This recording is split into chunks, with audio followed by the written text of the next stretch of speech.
थरूर को मिलिबो बड़ दायित्व। मुख्यमंत्री चेहरा हेबे कि एही कांग्रेस नेता? जानतु कौन चाहुचंती राहुल गांधी।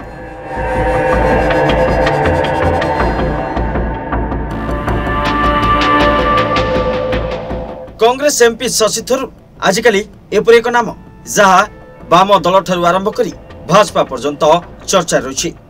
प्रकृत से कांग्रेस दल उपरे क्रोधित एवं से एहार सूचना बारंबार देउछन्ते। कहजाउछि जे थरूर राहुल गांधी कथा होइछन्ते एवं तांको दल रे अणदेखा कर जाउथवा विषय रे कहिछन्ते। से केरल रे एक बड़ दायित्व पई मध्य अनुरोध करिथिबा जाना पड़छि। आसंता वर्ष केरल रे हेबाकु थिबा विधानसभा निर्वाचन पई कांग्रेस तांको मुख्यमंत्री चेहरा भाबरे प्रोजेक्ट करबाकू शशि थरूर चाहुछन्ते।